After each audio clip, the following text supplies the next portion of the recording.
The sound of metal clanging echoed through the narrow concrete hallway of ADX Florence, America's most secure prison. It was 3 a.m., and the control room lights blinked red. An alarm blared across the compound, sharp and cold. Inside one of the tiny concrete cells, an inmate stood frozen, his eyes wide as heavy steel doors began to lock one by one, trapping every man in the facility in silence. "Code Red," a voice said over the intercom. Guards in black gear rushed down the hall, their boots pounding in rhythm. Through a thick glass window, an officer saw smoke rising from one of the isolation units, a rare and terrifying sight inside a place built to stop everything. Inside that cell, an inmate named Ray had started a fire using pieces of paper from his legal documents. He wasn't trying to escape, he just wanted someone to listen. He'd been locked alone for 23 hours a day for almost 8 years. The smoke curled up toward the ceiling, setting off alarms. Cameras caught every second. Within moments, sprinklers burst open, drenching him and the entire block. But even with water pouring down, Ray didn't stop shouting. His voice echoed through the vent. "We're still alive down here. Do you hear us?" Guards reached the door, unlocking it one step at a time, their shields raised. The command officer called out, "Non-lethal ready." They opened the door, the steam rushing out. Ray stood there, drenched, holding nothing but a soaked piece of paper. His eyes were hollow, but his voice trembled with something between rage and pain. The officers shouted for him to get down. He didn't move. The sound of boots echoed louder, tension rising, every camera recording. Then, suddenly, the screen in the control room went black. The main power flickered off for 3 seconds. 3 long, endless seconds. When the backup lights flickered on, the cameras showed something unexpected. Ray was gone from the frame. The cell looked empty. Every guard froze. The control officer grabbed the radio. "Unit C-14, respond. Where is the inmate?" The hallway filled with confused voices. "He's not in the cell," one said. "We have a breach." That word, breach, was never supposed to be heard inside ADX Florence. It was the most secure Supermax in the United States, where escape was considered impossible.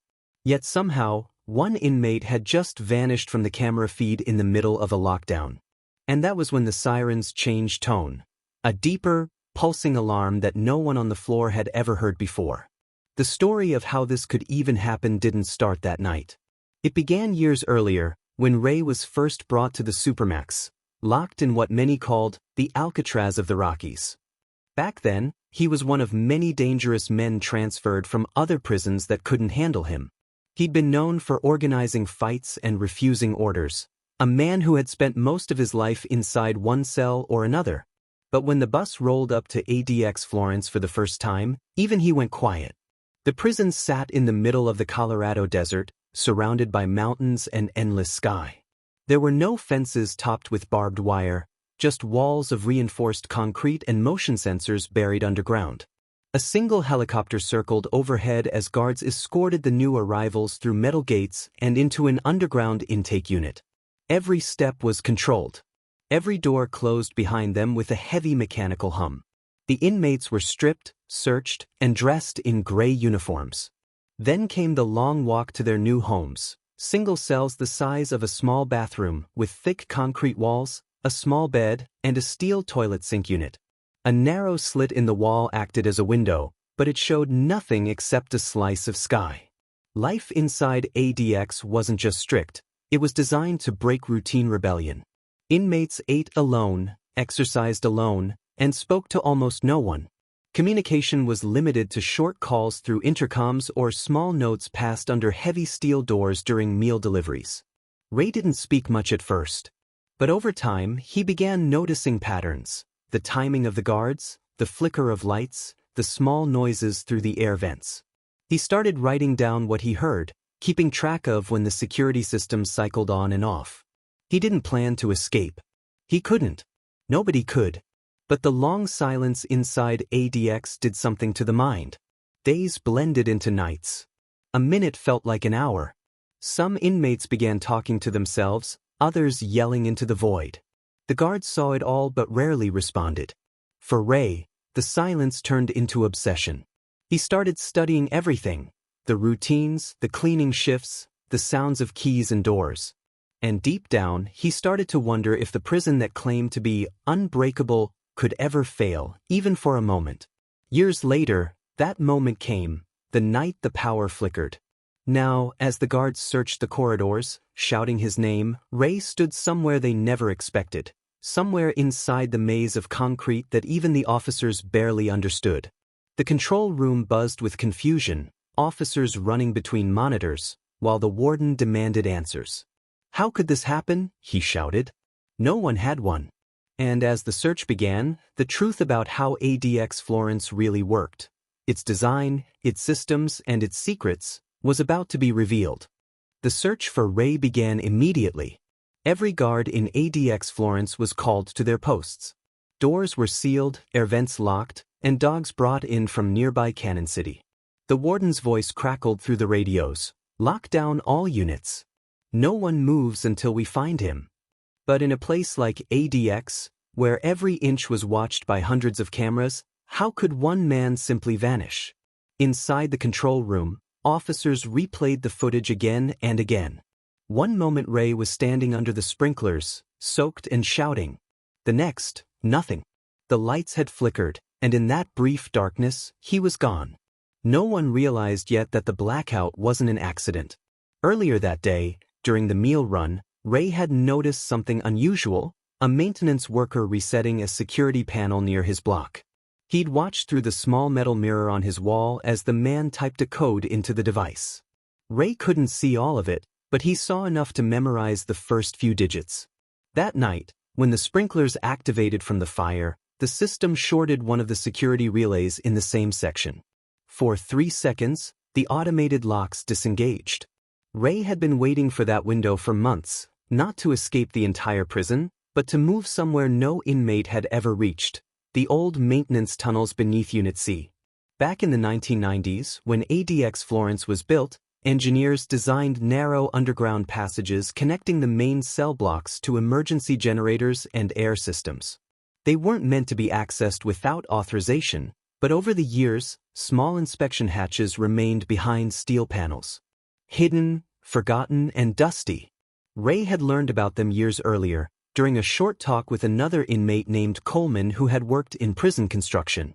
"Every wall has a secret," Coleman had whispered through the vent. "You just gotta listen long enough to find it." Now, as guards swept the hallways, Ray crawled through a narrow metal shaft, the sound of his breathing echoing off the steel. The tunnel was dark, hot, and filled with the hum of electric cables. He moved slowly, knowing every sound could give him away. He wasn't trying to escape the facility, that was impossible. He wanted to reach the lower levels where he believed records were stored, proof of how the prison truly operated. Because Ray wasn't just any inmate. Years before ADX, he'd been a military technician accused of leaking confidential files. He'd always claimed innocence, but his trial had been quick, and he'd been labeled a national security threat. That's why they'd buried him in Florence, out of sight, out of mind. Now he wanted the world to know what went on inside America's toughest prison. Above ground, the warden stormed through the corridors with his security chief. "He's not gone far," the warden muttered. "No one gets past these walls." They were half right. Ray reached a metal grate and peered through it. Below was a dimly lit storage chamber filled with old crates and unused equipment. He dropped down quietly, landing with a thud. The air was stale and cold.